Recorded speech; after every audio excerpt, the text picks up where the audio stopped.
I ended my relationship with my girlfriend because she wanted to remain a virgin until marriage. Now, months later, she wants us to rekindle what we had, but she's no longer the person I once knew.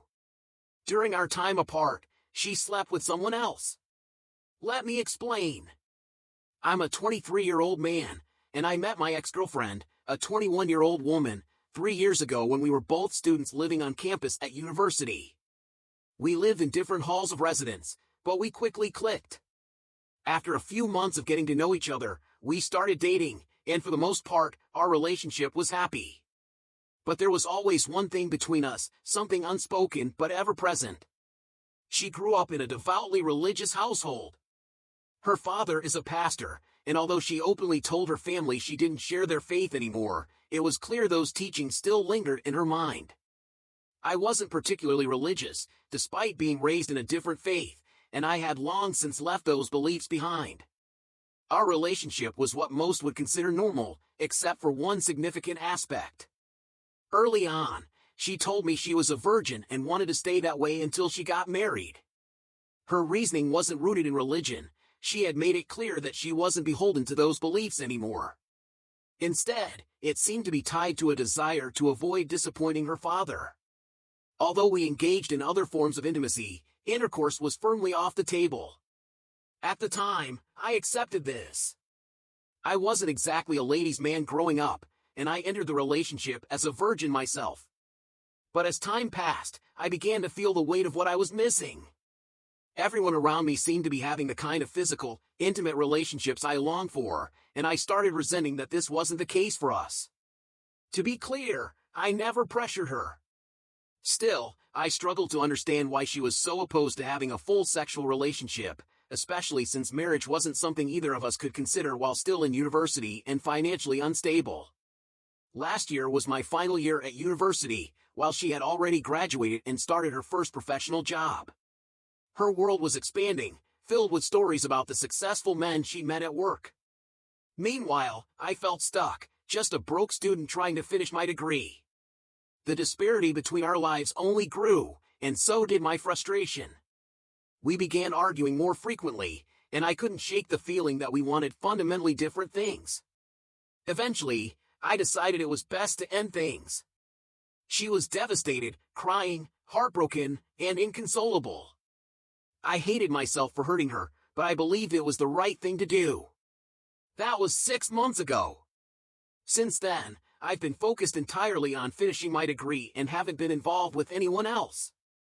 My time was consumed by studies, and I hadn't expected to hear from her again. But then, out of the blue, she reached out. She said she missed me terribly and wanted to meet. Against my better judgment, I agreed. The memories of what we once shared were too strong to ignore, and I felt I owed it to us to at least listen to what she had to say. When we met, she admitted she wanted to get back together. She told me she was now open to having a sexual relationship, which took me by surprise. Naturally, I asked her what had changed. That's when things became complicated. She confessed she had been with someone else during our breakup, a short-term fling with an older colleague from her workplace. She claimed he was persistent in pursuing her and eventually convinced her to sleep with him. Though she assured me it was consensual, she also emphasized how relentless he had been in pursuing her. I felt shattered. For years, I had respected her boundaries, never pressuring her, even as I wrestled with my own frustrations. Yet, here was someone who had entered her life for only a brief moment and experienced what I had yearned for throughout our relationship. When I asked if her newfound openness to sex stemmed from no longer being a virgin, she admitted that it did. She wasn't the same person anymore. I asked her to give me some space to process everything. I still have strong feelings for her, feelings I can't easily turn off, but this revelation left me conflicted. Part of me wants to rekindle our relationship, especially since she's now offering what I always wanted. Yet, another part of me can't ignore the sense of betrayal, even if it's irrational. I don't know what to do. My heart says one thing, but my mind can't stop replaying what she told me. Is it possible to move forward from something like this? Or is a clean break the only way to truly heal? Relationships, with all their joys and sorrows, can sometimes become a labyrinth of emotions. For me, one thing remained vital: alignment. Disagreements? That's fine. People grow and change in different ways. But for me, physical intimacy is a cornerstone. I understand that some thrive in relationships without it, no judgment. But I wasn't one of them. Looking back, some may think I was unfair when I said she strung me along. I've reflected on that, and they're right. Ellie was upfront about her choices. She wanted to wait until marriage. The fault was mine for staying too long, hoping she'd eventually change her mind. She didn't, and truthfully, that's on me. She never misled me. I let myself hold on to a hope that wasn't promised. Still, it stung when I found out she'd been intimate with someone else shortly after our years of waiting. That pain wasn't about her, though. It was my ego, raw and bruised. It whispered doubts. Was I not enough? Rationally, I knew it wasn't true. She was free to make her own choices, and she did nothing wrong. But emotionally, the ache lingered. I wasn't the perfect partner, and I've made my share of mistakes. But one thing I don't regret is ending things with Ellie. It was the right call for me. That clarity, though, didn't make the aftermath any easier. Last weekend, I went camping in the Grampians, a much-needed escape. Nature, bushwalks, and the company of close friends were exactly what I needed to decompress. Sitting around the campfire, I opened up about Ellie. Most of my friends had known her. Their perspectives were as varied as the comments I'd read online about our situation. Of course, they couldn't resist teasing me about still being a virgin. Someone even mentioned an expensive bottle of scotch they've reserved for the day I finally joined the club. Bastards! One question from a friend hit me hard. Would I ever have reached out to Ellie if she hadn't contacted me first? The answer came quickly: no. That realization sliced through my lingering confusion like a knife. I'd been far too reactive, letting her actions dictate my decisions. It was time to take control of my choices. On the drive home, I resolved not to get back together with Ellie. It felt empowering. But just as I reconnected to mobile service, a flurry of messages arrived. Ellie's. She told me she was wrong to ask for reconciliation and admitted she was back with Tim. Her words revealed more than I expected. She confessed their relationship was far more serious than she'd let on. She apologized for misleading me when she downplayed things as a fling. I was furious.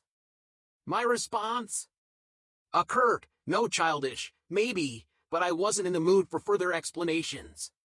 When she tried calling, I ignored it.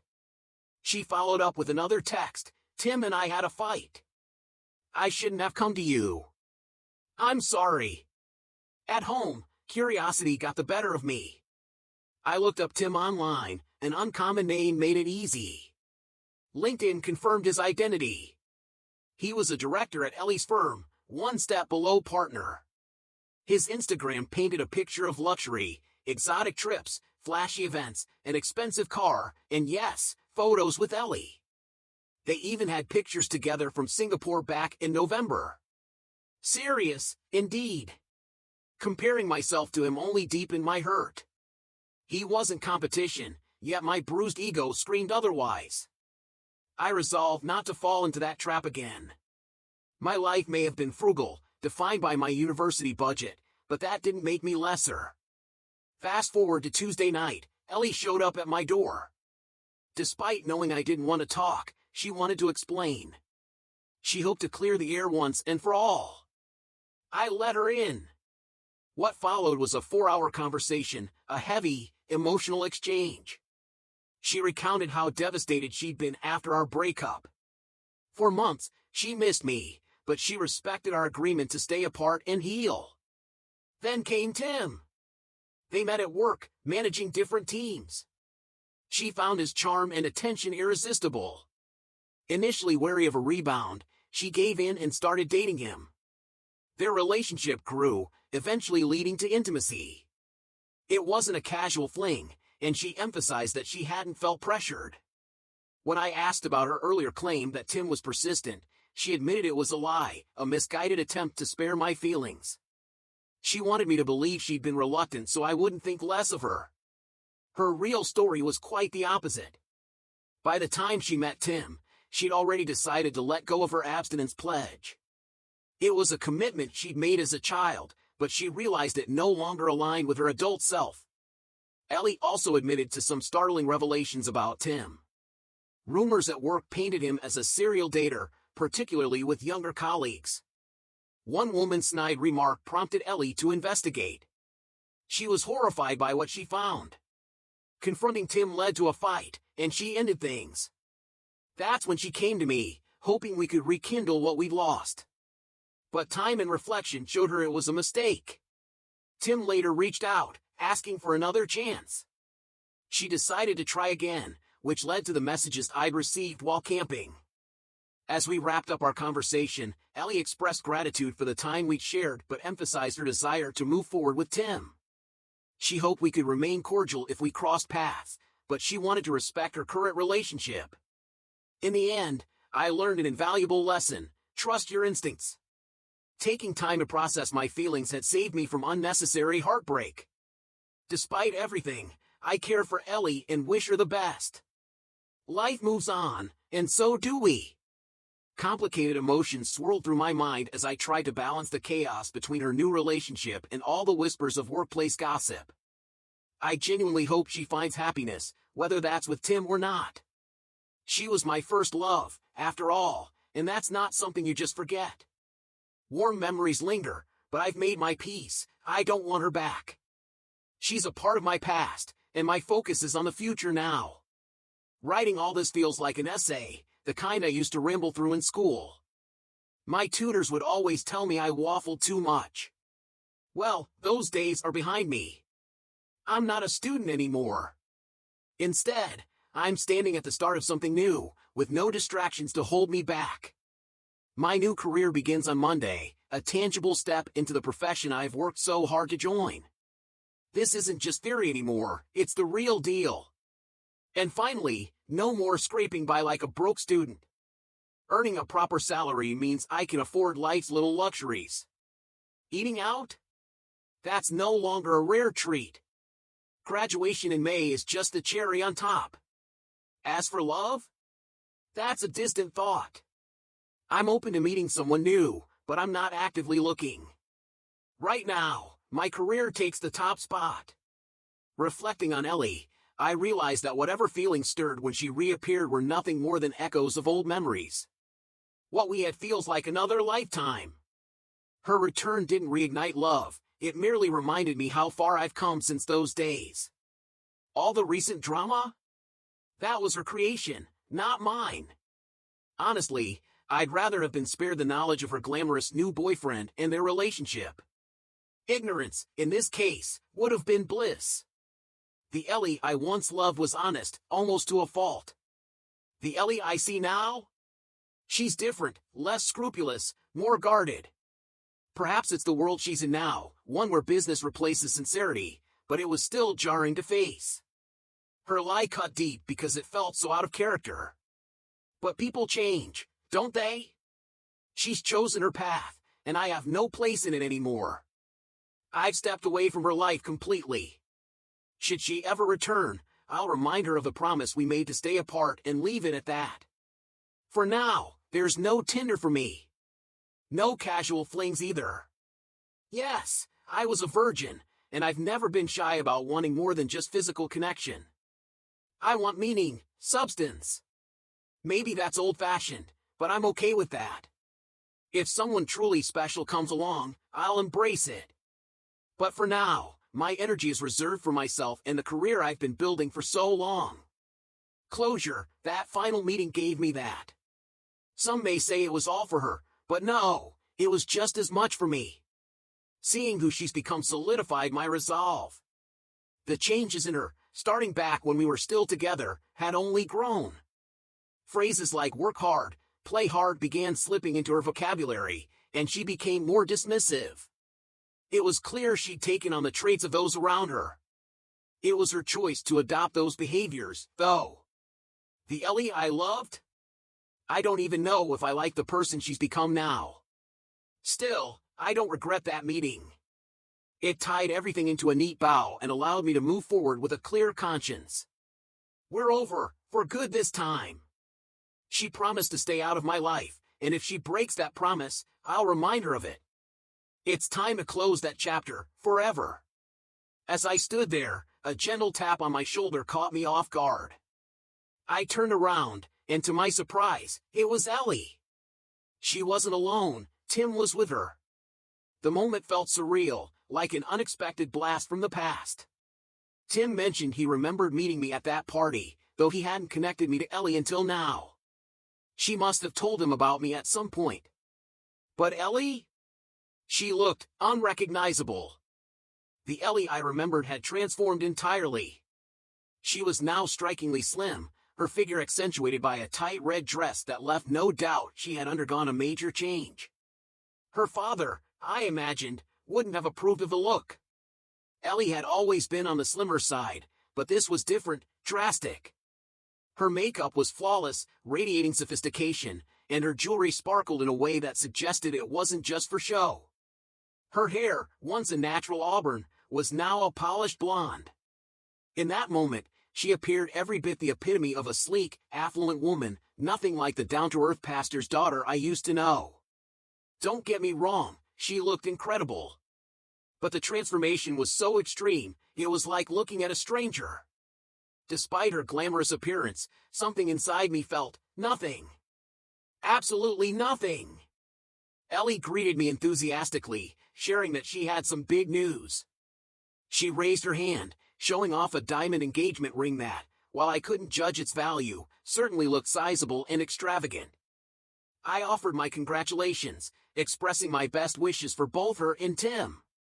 As if on cue, Olivia returned to my side. I introduced her to Ellie and Tim, and Olivia casually slipped her arm around me. That's when I noticed Ellie's smile falter, just slightly, but enough to sense her discomfort. The interaction grew awkward.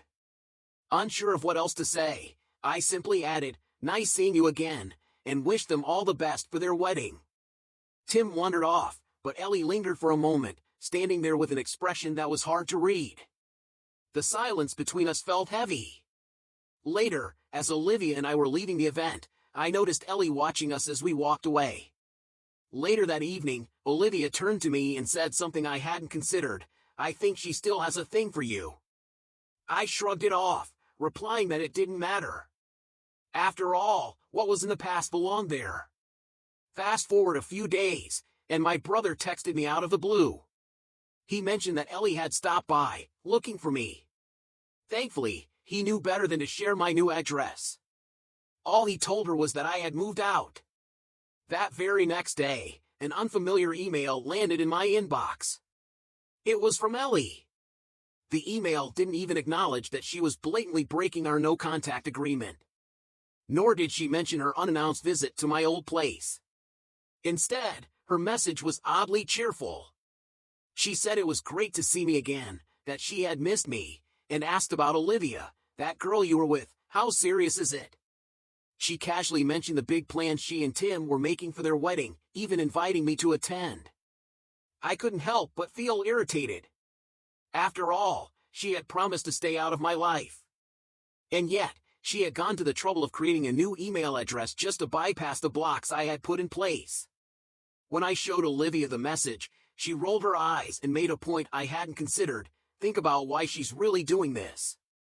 Olivia was right. Ellie wasn't trying to reconnect for innocent reasons. Whatever she wanted, it was clear I wasn't going to entertain it. Maybe she was looking for emotional support. Maybe things with Tim weren't as perfect as they seemed. Who knows? Either way, I wasn't about to let her back in. I deleted the email without responding and blocked the new address.